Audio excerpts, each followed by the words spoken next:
విద్యార్థుల భవిష్యత్తుతో కేంద్రం ఆడుకుంటుంది. లక్షల మంది స్టూడెంట్స్ రోడ్డున పడే పరిస్థితి. ఎన్నికలు అవగానే పెట్రోల్ ధరలు పెంచారన్న మహేష్ గౌడ్. బీఆర్ఎస్ హయాంలో తట్టెడు మట్టి కూడా తీయలేదు. రైతుల కోసమే కొహేడా మార్కెట్ నిర్మాణం 3 ఏళ్లలో అందుబాటులోకి తెస్తామన్న తుమ్మల. సీఎం రేవంత్ వి మతిలేని వ్యాఖ్యలు. 2.5 ఏళ్లలో పాలమూరుకు ఏమీ చేయలేదు. ప్రజలకు క్షమాపణ చెప్పాలన్న హరీష్ రావు.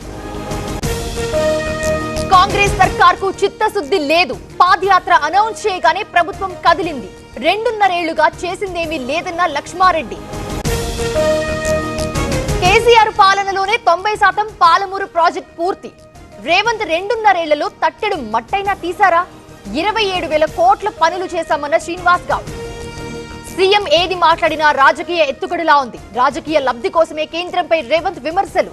రాష్ట్రంలో పాలన గాడి తప్పిందన్న మహేశ్వర్ రెడ్డి. తల్లిదండ్రులు కావాలనే మీ కలను నిజం చేసుకోండి. 49 ఫర్టిలిటీ సెంటర్ లో ఉచిత అల్ట్రాసౌండ్ స్కాన్ మరియు ఫర్టిలిటీ స్పెషలిస్ట్ కన్సల్టేషన్ అందుబాటులో ఉంది. కేవలం 999 రూపాయలకు fertility assessment package, AMH test మరియు స్పర్మ్ టెస్ట్ తో. పరిమిత కాల ఆఫర్. ఇప్పుడే కాల్ చేయండి 7416106106. 49 అంటే సంతానం, 49 అంటే సంతోషం. జనసేన రాజ్యసభ అభ్యర్థిగా లింగమనేని నామినేషన్. రిటర్నింగ్ అధికారికి నామినేషన్ పత్రాలు అందజేత.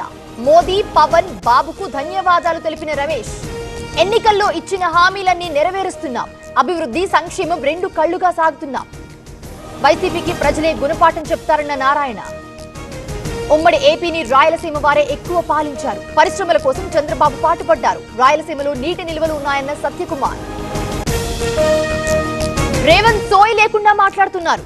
రాహుల్ ప్రధాని అయితే ఎమ్మెల్యేలను కొంటారా? వాస్తవాలు మాట్లాడే దమ్ము సీఎంకు లేదన్న రఘునందన్. ఫోన్ ట్యాపింగ్ కేసు విచారణ. సిట్ ఎంక్వైరీకి హాజరైన ఎంపీ చామల. స్టేట్మెంట్ రికార్డు చేయనున్న సిట్. మిర్యాలగూడలో ఏసీబీ వలలో వక్ఫ్ బోర్డు అధికారి. 10,000 లంచం తీసుకుంటూ చిక్కిన ఇన్స్పెక్టర్. మహమూద్ ను అరెస్ట్ చేసిన ఏసీబీ. మినిస్టర్ క్వార్టర్స్ ముట్టడికి పీడీఎస్యూ యత్నం. ఫీజు రియంబర్స్మెంట్ చెల్లించాలని డిమాండ్. తుమ్మల కాన్వాయ్ అడ్డగింత, పలువురు అరెస్ట్. మన్యం జిల్లాలో ఏనుగుల బీభత్సం. పురిగాని వలసలో పామాయిల్ తోట ధ్వంసం. భయాందోళనలో స్థానికులు. విజయనగరం జిల్లా సంగిరిలో తాగునీటి కష్టాలు. ఖాళీ బిందెలతో మహిళల ధర్నా. వెంటనే చర్యలు చేపట్టాలని డిమాండ్. విజయవాడ సింగపూర్ ప్లేన్ లో సాంకేతిక లోపం. గన్నవరం ఎయిర్పోర్ట్ లో నిలిచిన విమానం. 133 మంది ప్రయాణికుల పడిగాపులు. పంజాబ్ లుధియానాలో రైల్వే శాఖ నిర్లక్ష్యం. భారీ శబ్దంతో 2గా విరిగిపోయిన కోచ్. ఘటనపై విచారణ చేపట్టిన అధికారులు.